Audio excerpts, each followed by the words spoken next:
사도행전 16장 6절부터 10절까지의 말씀을 합독하도록 하겠습니다. 시작. 성령이 아시아에서 말씀을 전하지 못하게 하시거늘 그들이 부르기아와 갈라디아 땅으로 다녀가 무시아 앞에 이르러 비두니아로 가고자 했으되 예수의 영이 허락하지 아니하신지라. 무시아를 지나 드로아가 내려갔는데 밤에 환상이 바울에게 보이니 마게도냐 사람 하나가 서서 그에게 청하여 이르되 마게도냐로 건너와서 우리를 도우라 하거늘 바울이 그 환상을 보았을 때 우리가 곧 마게도냐로 떠나기를 힘쓰니 이는 하나님이 저 사람들에게 복음을 전하라고 우리를 부르신 줄로 인정함이라. 여러분, 사도행전의 주제 말씀은 1장 8절이죠. 1장 8절을 함께 읽겠습니다. 시작. 예루살렘과 온 유대와 사마리아와 땅끝까지 이르러 내 증인이 되리라 하시니라. 아멘. 성령을 받은 사도들 그리고 수많은 제자를 통해서 하나님께서는 그의 나라를 확장하고 회복하며 복음을 전파해 가십니다. 그러니까 1장부터 28장까지 예루살렘에서 시작된 복음 운동이 어떻게 땅끝까지 이르게 되는지를 보여주는 책이 사도행전이라는 얘기죠. 그러면 그것을 이루시는 분이 누굴까요? 네, 성령입니다. 성령. 제일 중요한 키워드고 사도행전을 이끌어 가신 주체가 누구인지를 오늘 우리에게 명확하게 말씀해 주고 있습니다. 그래서 이 사도행전을 지리적, 장소적으로 나누면 어떤 세 부분, 세 파트로 나눌 수 있습니다. 그 첫 번째가 예루살렘 지역이죠. 1장 1절부터 8장 3절까지 기록되어 있습니다. 그리고 두 번째는 유대와 사마리아 지역입니다. 8장 4절부터 12장까지 기록되어 있습니다. 근데 이 온 유대와 사마리아 지역으로 뻗어가는 그 과정에서 중요한 기점이 스데반 집사님의 순교가 있었다는 얘기예요. 그 순교의 피로 말미암아 그 이후에 핍박이 있었고 하나님께서는 때론 그 핍박과 고난을 통해서도 하나님의 역사를 이루어 가신다는 사실을 오늘 믿음의 사람들은 믿어야 한다는 것입니다. 그리고 세 번째는 땅끝 지역입니다.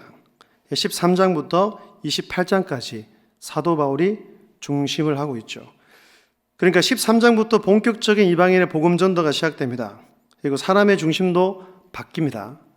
1장부터 12장까지는 베드로를 중심으로 기록했다면 13장부터는 이방인의 사도로 부름을 받은 사도 바울을 중심으로 기록하고 있습니다.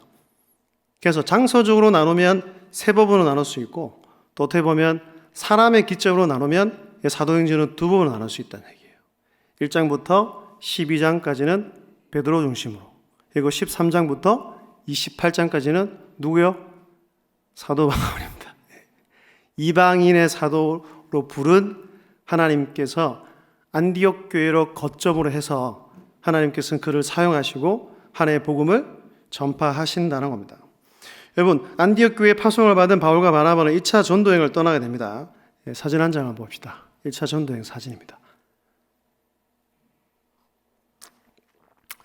저는 전혀 안 보이네요. 뒤로 봐야 되는구나. 길게 가지는 않았습니다. 여기서 중요한 것은 수리아 지역의 안디옥 교회입니다. 안디옥 교회. 그래서 우리 친구들한테는 그런 얘기를 많이 하거든요. 이 지상에 처음 생긴 교회는 예루살렘 교회. 이방 땅 가운데서 처음으로 세워진 교회가 안디옥 교회. 이거 첫 유럽에서 세워진 교회는 빌립보 교회입니다.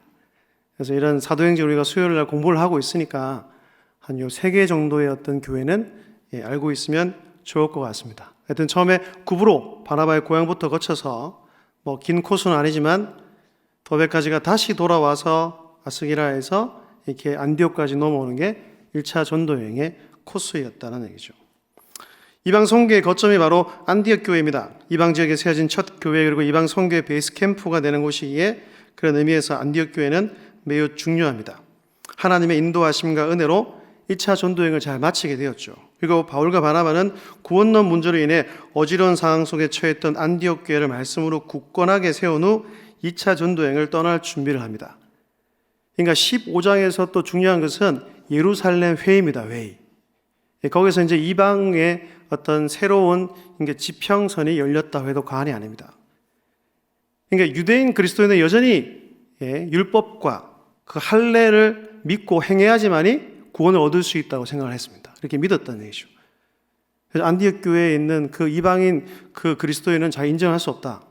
그래서 그 바나바와 바울이 예루살렘에 있는 그 회의를 가서 증언하고 그걸 통해서 이제 명확하게 구원은 그것을 통해서 얻는 것이 아니고 오직 하나님의 은혜로 오직 믿음으로 예수 그리스도를 믿음으로 구원을 얻을 수 있다라는 것을 정확하게 이제 확정지었던 회가 바로 예루살렘 회의라는 얘기죠. 자, 기억할 수 있기를 바랍니다. 2차 전도회 그래서 굳건하게 한 후 2차 전도 여행을 떠날 준비를 합니다. 2차 전도의 목적은 1차 전도 여행을 다니면서 세웠던 교회들을 다시 한번 돌아보고 믿음을 굳건히 하고 교회를 견고하게 세우기 위함이었습니다. 어떻게 보면 목회전 돌봄 차원에서 다시금 방문하려 했던 얘기죠. 그런데 예기치 못한 일이 발생합니다. 바울과 바나바가 바나바의 조카 마가 요한의 문제로 서로 심히 다투게 되고 결국 두 사람은 헤어지게 됩니다. 바나바는 마가를 데리고 자기 고향인 구브로로 가고 이제 바나바는 성경 속에서는 이름이 사라집니다. 나오지 않는 얘기예요. 바울은 실라를 데리고 2차 전도 여행을 떠납니다. 이처럼 2차 전도 여행은 시작부터 어려움이 있었습니다. 바울은 전혀 예상하지 못했을 것입니다. 바울에게 있어서 바나바는 너무나 중요한 사람이었습니다. 일평생 은인과도 같은 사람이죠. 바나바가 없었으면 사론 고향인 다소에 머물면서 그저 그런 삶을 살아왔을지도 모릅니다. 정말 이렇게 될 것이라고는 상상도 못할 것입니다. 여러분, 우리도 하나님의 일을 감당하다 보면 바울과 바나바와 같이 서로의 생각이 달라 의견이 나누어질 때가 있습니다. 저 여러분도 많이 경험해 보셨을 겁니다. 그럼 그때 우리는 어떻게 해야 할까요? 여러분, 정말 주의해야 할 자세는 서로에 대해 감정적으로 대응해서는 안 된다는 것입니다. 서로의 의견에, 서로의 생각에 감정적으로 비아냥거리거나 조롱하고 인신공격을 해서는 안 됩니다.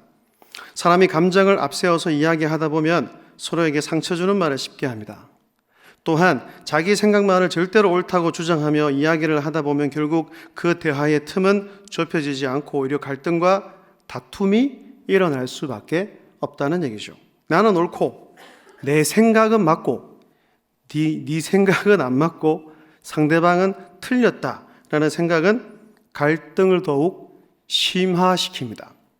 틀림이 아니라 다름을 인정할 때 대화의 간격을 좁히고 생각의 차이를 좁힐 수 있다는 얘기죠. 더군다나 진리의 문제가 아닌 이 비진리의 문제이기에 마땅히 우리는 그렇게 하도록 노력을 해야 한다는 것입니다. 시간을 두고 상대방의 입장에서 생각하다 보면 그 간격을 충분히 좁힐 수 있습니다. 그런데 아쉽게도 바울과 바나바는 끝내 생각의 차이를 좁히지 못하고 갈라져서 서로 다른 선교 여행의 길을 떠나고 말았다는 얘기죠. 사랑하는 가족 여러분, 우리에게 역지사지의 자세가 필요합니다. 내 생각만을 주장하기보다 상대의 관점에서 상대방의 처지에서 한번 생각하려고 노력해 보십시오.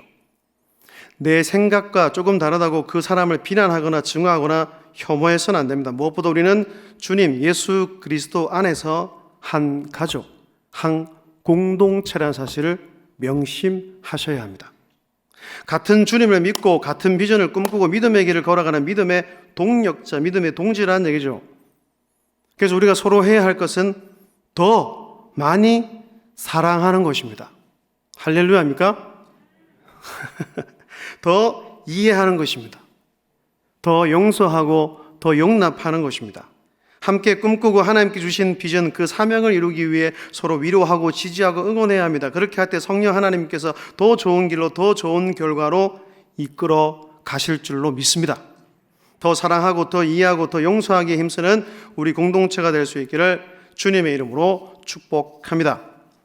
바나바와 갈라진 바울은 신라를 택하여 제2차 전도여행을 떠납니다. 바울은 1차 전도여행 때 아시아에서 아주 큰 성과를 거두었습니다. 가는 곳마다 물론 그 선교 사역이 만만치는 않았죠. 돌에 맞기도 하고. 그래서 하나님께서 은혜를 주셔서 놀라운 일들이 많이 일어났고 또 수많은 지역에 또 하나님의 그 예수 그리스도의 교회가 세워지게 되었다는 겁니다. 그래서 그는 계속해서 아시아에서 복음 사역하기를 원했습니다. 그런데 성령께서는 바울의 계획을 막으셨습니다. 그것도 2번이나 막으셨어요. 그러니까 성경을 보면 우리가 어떤 일을 계획할 때 2번이나 브레이크가 걸리면 뭐 해야 됩니까? 잠시 멈춰야 돼요. 계속 밀어붙이면 안 된다는 얘기입니다. 성령께서는 복음이 아시아에 머물지 않고 유럽으로 뻗어가기를 원하셨어요. 사진을 보겠습니다. 이번엔 더 안 보이네요. 어떻게 봐야 되는 거야, 이거? 하여튼 제가 서문에서 말씀드린 것처럼 2차 전도여행의 목적은 1차 전도여행 때에 거쳐왔던 그 지역을 한번 돌면서 더욱더 믿음으로 견고하게 세우기 위함이었고, 아니면 조금 더 뻗어가서 6절의 근거에서 보면 아시아 있죠? 그죠? 소아시아라고 합니다. 근데 소아시아 중에 대표적인 도시가 에베소라는 얘기 잘 기억하십시오. 제일 큽니다. 하여튼 에베소 지역에 가서 아마 복음 증거를 하기를 원했다는 얘기죠. 근데 6절에서 가로막히자 저 위에 동네인 비두안으로 가고자 했는데 거기도 예수의 영이 막았다는 얘기입니다. 그러니까 언젠가는 이 사도 바울도 성령의 이끌리심을 받아 더 뻗어가서 복음을 전하기로 원했겠지만은 이 2차 전도 여행 때는 가고 싶은 마음이 있었다 없었다? 없었다는 얘기예요.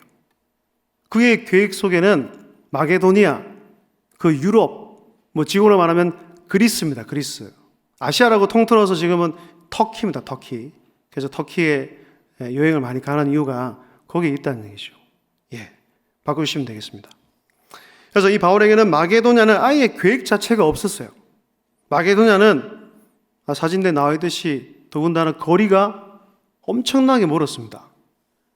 지금 같으면은 수많은 교통수단이 많잖아요. 차도 있고, 비행기를 타고 가고 되고, 저 요즘에 유럽을 한번 가고 싶은 마음이 있으나 못 가니까 유튜버들을 좀 이렇게 좋아하거든요. 여행 유튜버들. 빠니보틀이라는, 웃으시는 분들 알 것 같은데. 여튼 간에 유럽은 다 연결되어 있습니다. 여튼 간에. 근데 그 거리가 그 당시에는 너무나 멀었다는 얘기예요. 그래서 그의 계획에 넣지 않았습니다. 그러나 하나님은 처음부터 이 계획을 세우고 계셨다는 얘기예요. 바울과 그의 선교팀을 통해 유럽에까지 복음이 전도되기를 원하셨습니다. 여기서 우리가 반드시 기억해야 할 것은 복음 전도는 사역자의 어떤 의지나 계획에 의해서 결정되는 것이 아니라는 것입니다. 복음 전도의 주체자가 되시는 성령 하나님, 그 하나님의 의지와 계획에 의해서 이루어지는 것임을 우리는 믿어야 합니다. 사도 바울은 물론 익히 이 사실을 알고 있었지만 오늘 본문에 나오는 마게도냐의 환상을 통해 이 사건을 통해 더 생생하게 체험하게 된다는 얘기죠. 오늘 본문 9절입니다. 9절 함께 읽겠습니다. 시작. 밤에 환상이 그에게 청하여 이르되 마게도냐로 건너와서 우리를 도우라 하거늘. 아멘. 이 환상과 이 비전, 하나님께 주신 이 비전이 세계 역사를 바꾸는 흐름을 되돌리는 아주 큰 변화를 가져오게 됩니다. 여러분, 사도행전을 성령행전이라고 부릅니다. 여러 곳에서 많은 제자, 복음 전도자들이 일했지만 그 일을 주도하시는 분은 하나님이시고 성령님이시기 때문에 그렇습니다. 사도들과 복음 사역자들은 성령의 충만함을 받았습니다. 그래서 그들은 성령이 이끄시는 인도를 따라 예수님을 증언하는 증인의 삶을 살았고, 그로 인해 가는 곳마다 교회가 세워지고 많은 사람이 하나님 앞으로 돌아오는 역사가 있었습니다. 이 복음 전파의 역사는 성령님의 역사라고 할 수 있다는 얘기예요. 성령의 이끄심, 성령의 인도함을 받은 복음 전도자들을 통해 하나님께서 일하시고 역사하셨기 때문입니다. 할렐루야. 저는 지금도 마찬가지라고 믿습니다. 준비된 교회, 또 하나님께서 세우신 이 교회 복음 전도자들을 통해서 하나님께서 반드시 일하시고 그분의 나라를 확장해 가신다는 것입니다. 여러분, 바울의 성령의 이끄심을 따라 순종함으로 나아갔을 때 어떤 일이 일어났습니까? 놀라운 하나님의 구원 역사가 기다리고 있었다는 얘기예요. 오늘 본문에 나오지 않지만 오늘 본문 뒤에 나오는 사건들이 몇 가지가 있습니다. 바울 선교팀은 마게도냐 지방의 첫 성인 빌립보 도시에 도착했습니다. 거기에는 루디아라는 그 도시에 큰 영향을 행사하는 여성이 교회 안으로 들어옵니다. 그리고 그의 가족들도 다 세례를 받고 구원을 얻죠. 그리고 그 여생의 집에 빌립보 교회가 개척이 됩니다. 이 빌립보 교회가 유럽에 세워진 첫 번째 교회였다는 것입니다. 이거 더 나아가 빌립보 감옥의 간수장과 가족이 구원을 받고 교회 안으로 들어왔다는 얘기죠. 그러니까 결국 이 마게도냐 사람의 환상은 하나님이 자신의 뜻, 자기의 뜻을 성취하려는 그분의 계획을 분명히 이루고자 하는 하나님의 비상 방법이었던 셈입니다. 이처럼 우리도 성령의 이끄심, 성령의 인도함을 받는 인생을 살 수 있어야 합니다. 사도 바울은 정말 성령의 인도함을 받는 사람이었습니다. 그의 사역과 삶 자체가 그랬습니다. 그는 알았습니다. 그의 삶을 인도하는 분, 그의 사역을 이끄시는 분이 삼위 하나님임을 확실히 믿었다는 것입니다. 여러분, 여기에 세 부류의 사람이 있습니다. 첫 번째는 본능을 따라 살아가는 사람입니다. 동물하고 별반 차이가 없다는 얘기죠. 하고 싶은 대로 삽니다. 두 번째는 이성을 따라 사는 사람입니다. 다른 말로 하면 도덕적이고 아주 철학적인 사람이고요. 세 번째는 성령을 따라 사는 사람입니다. 여러분, 어느 유형의 사람이 가장 행복하고 사람다운 삶을 살 수 있을까요?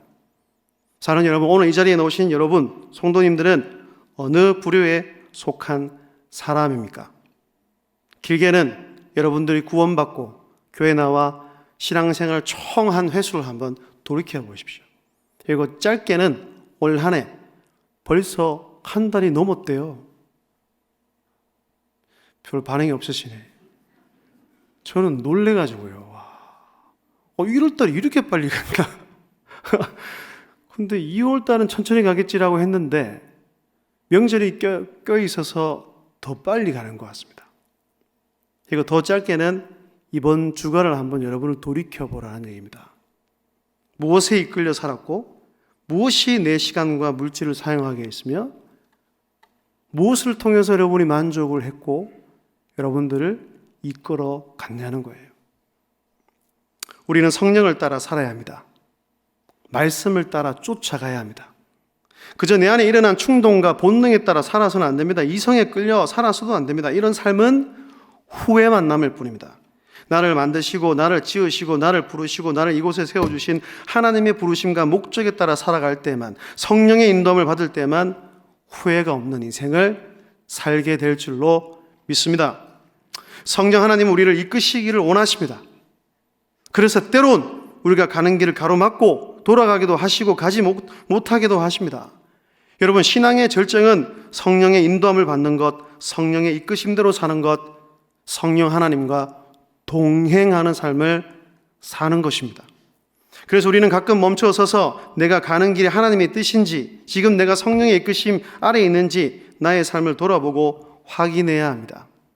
그래서 제가 자주 말씀드리잖아요. 우리의 특히 믿음의 삶은 속도가 아닙니다. 방향이라는 얘기예요. 우리 교회도 똑같습니다. 또 맡은 부서도 저는 똑같다고 생각합니다. 하나님 기뻐하시는 일을 하고 있느냐는 거예요. 하나님이 원하시는 방향으로, 그 방향으로 속도는 남들이 보기엔 좀 답답해 보여도 속도는 느릴지라도 그 방향, 그 목적에 맞게 가고 있는지를 확인해야 된다는 겁니다. 그래서 자기 점검, 자기 성찰이 중요하다는 거예요. 날마다 여러분들을 돌아보십시오. 이거 잘못 살고 하나님 뜻대로 가지 못했다면 회개하십시오. 새벽 본문 말씀 이사야 통해서 주신 말씀도 그거잖아요. 계속해서 기회를 주는데 정신을 못 차리는 거예요. 그런데 하나님께서 너무나 사랑이 많으셔서 이 목상은 비교가 안 됩니다. 또 기회를 주시니, 여러분, 기회가 사랑임을 믿을 수 있기를 바랍니다. 근데 너무 늦으면 안 돼요. 여러분의 인생의 방향이 올바로 가고 있는지 확인해 보시기 바랍니다. 그리고 하나님의 뜻, 하나님의 목적에 분명히 맞다고 확신을 주면 즉각 굴복하고 순종해야 됩니다. 나의 계획이나 생각이 아무리 주도 면밀하다 할지라도, 지금까지 무수한 성과가 있었다 할지라도 그것을 내려놓고 포기해야 합니다. 우리가 믿는 하나님은 우리의 모든 길을 아시고 나보다 나를 더 잘 아십니다. 나의 계획을 이끌어 가시는 분은 하나님이십니다. 성령님이십니다. 성령 하나님의 계획이 나의 계획보다 앞서고 완전하며 확실하다는 사실을 여러분들이 다 믿을 수 있기를 주의 이름으로 축복합니다. 바울은 하나님의 역사를 인정한 후 마게도냐 사람의 환상을 목도하고는 확신을 했습니다. 10절 말씀도 함께 읽겠습니다. 시작. 바울이 그 환상을 보았을 때 이는 하나님이 저 사람들에게 복음을 전하라고 우리를 부르신 줄로 인정함이라. 아멘. 떠나기를 힘썼다는 거예요. 그리고 이는 하나님이 저 사람들에게 복음을 전하라고 우리를 부르신 줄로 인정했다. 유진 피터스는 자신의 어떤 그 성경을 번역하면서 이렇게 번역을 했습니다. 이제 하나님께서 유럽 사람들에게 복된 소식을 전하라고 우리를 부르셨음을 뭐 했다고요? 확신했다는 거예요. 환상을 본 후 하나님의 뜻과 성령의 이끄심을 확신하자 그는 즉각 순종했습니다. 여러분, 마게도냐는 바다를 건너야 하는 새로운 세계입니다. 지금까지 수많은 열매를 거뒀던 아시아와는 전혀 다른 세계, 전혀 다른 대륙. 거기에서 누구를 만났지, 어떤 일이 생길지 알 수 없는 곳. 여러분, 바울도 사람인데 두려움이 있지 않겠을까요? 조바심이 나지 않았을까요? 그렇잖아요. 어떤 계획을 세울 때 내 계획을 벗어나면 아무리 믿음이 좋은 사람도 불안할까요? 불안하지 않을까요? 불안합니다. 저도 그렇더라고요. 그래서 저는 큰 계획은 잘 세우지 않습니다. 가난한 부서 안에서 하지. 막 전체 하는 거는 제가 부담스러워가지고. 그래서 바울도 좀 그랬을 것 같긴 해요. 바울에게도 새로운 세계에 대한 두려움이 있었을 겁니다. 그러나 바울은 하나님의 뜻을 안 순간, 그것을 깨달은 순간 바로 뭐 했다고요? 순종했다는 거예요. 참 이것이 중요한 것 같습니다. 근데 잘 안 되잖아요. 그죠? 순종하는 것이. 자신의 계획, 자신의 생각, 자신의 애씀을 내려놓고 성령님이 보여주시는 뜻으로 두려움이 있었지만, 주저함이 있었지만 그 길로 나아갔다는 거예요. 떠나기를 힘썼다는 겁니다. 물론 이 일이 쉽지는 않습니다. 오히려 어렵습니다. 그러나 그 길을 나서는 것이 믿음입니다. 믿음의 사람은 이러해야 한다는 거죠. 달라야 합니다. 하나님의 뜻, 하나님의 비전을 발견하는 순간 그 비전에 나를 맡기고 그 길로 이끄시는 하나님이 나의 삶을 인도해 주실 것이다. 확실히 믿고 나아가야 합니다. 두려움이 있지만 선한 하나님의 계획을 믿고 나아가고 도전해야 합니다. 몸부림쳐야 합니다. 믿음의 사람은 순종의 사람인 동시에 도전하는 사람임을 잊지 마십시오. 하나님의 뜻에 순종하고 성령님의 이끄심에 복종하면 하나님이 반드시 일하실 것입니다. 한 걸음 한 걸음을 인도하시고 그 길을 책임져 주실 줄로 믿습니다. 성령님의 이끄심을 따라 살아가는 성령의 인도를 받는 여러분이 다 되시기를 주님의 이름으로 축복합니다.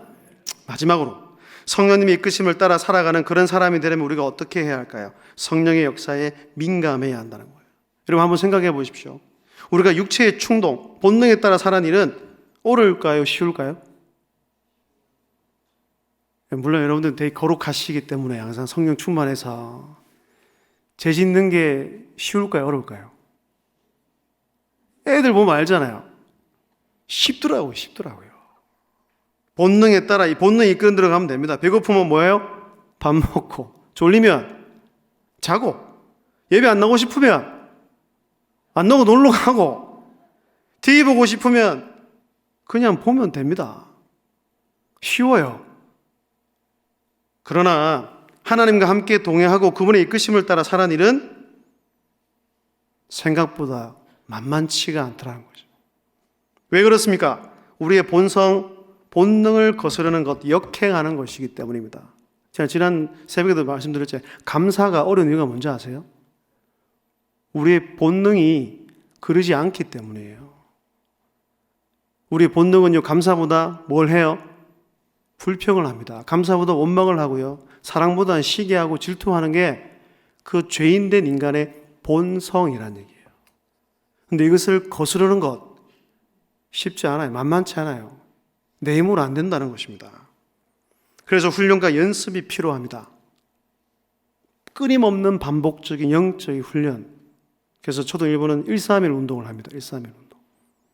무슨 큰 운동은 아니고 하루에 한 장 이상 성경 읽기, 하루에 3번 이상 기도하기, 하루에 한 번 이상 감사하기. 부모님한테 감사하다고 말해라 그랬어요. 훈련입니다. 훈련. 그러면 내가 영적으로 민감해집니다.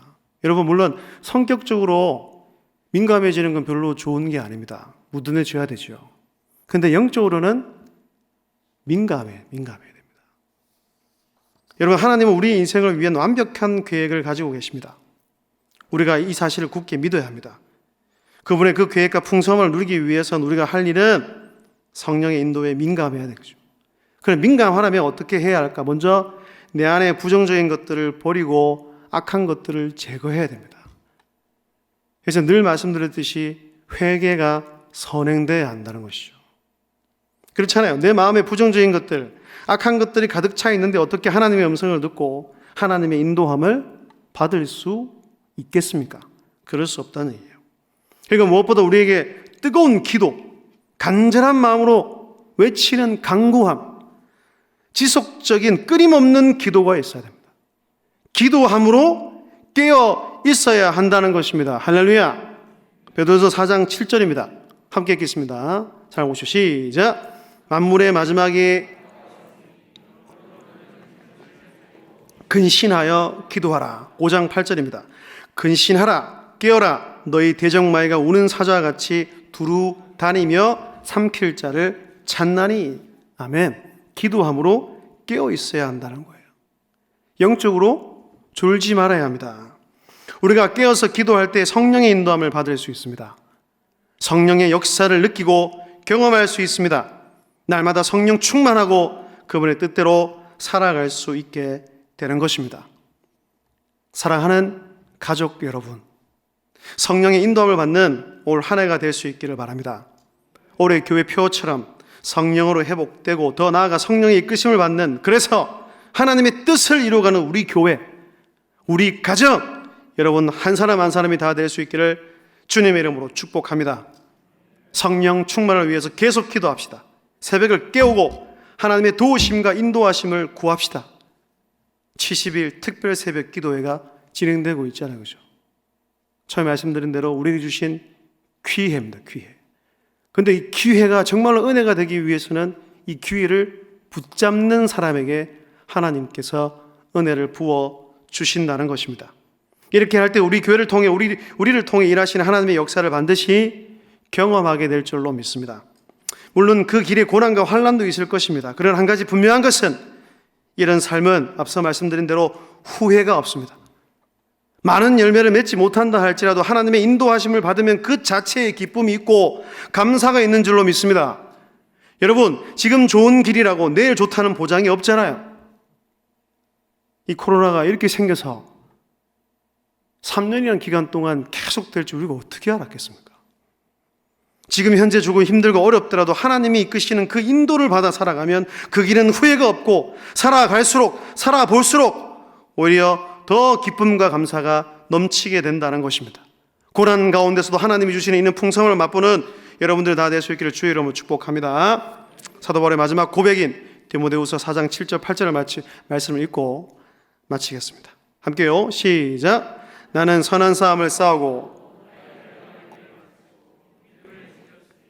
이제후로는 나를 위하여 의의 면류관이 예비되었으므로 주 곧 의로우신 재판장이 그날은 내게 주실 것이며 내게만 아니라 주의 나타나심을 사모하는 모든 자에게 도니라. 아멘. 이 고백은 후회 없는 인생을 산 사람만 할 수 있는 믿음의 고백이라고 저는 믿습니다. 자, 여러분의 마지막 그 삶의 인생의 고백이 사도 바울 같은 고백이 될 수 있기를 주의 이름으로 축복합니다. 성령에 붙들려 살았더니, 하나님의 말씀에 순종하며 살았더니, 물론 남들이 볼 때는 초라하고 아무것도 아닌 것 같지만 그 마음에 확신을 주지 않겠어요? 야, 네 잘 살았다는 거예요. 그래서 우리가 받았던 이 믿음의 선물을 우리 자녀들에게 잘 물려주고, 하나님 앞에서, 정말 사람 앞에서 후회 없는 인생을 살았다. 저 하늘을 바라보며 그 믿음의 길을 묵묵히 걸어가는 우리 교회가 됐으면 좋겠습니다. 그러면 우리 교회를 통해 일하시고 제가 요즘에 늘 하던 말입니다. 사람을 살린다는 거예요. 여러분, 죽이지 맙시다. 우리는 살리는 사람이고 살리는 공동체입니다. 그 시작이 여러분들이 되시고, 여러분들의 가정이 되시고, 이번 주부터 시작하는 여러분 구역이 되시고, 여러분들은 봉사하고 헌신하는 기관이 되시고, 부서가 되어서 이런 고통 가운데 더 큰 은혜를 맛보는, 그 은혜를 누리는 이런 모두가 다 될 수 있기를 주의 이름으로 축복합니다.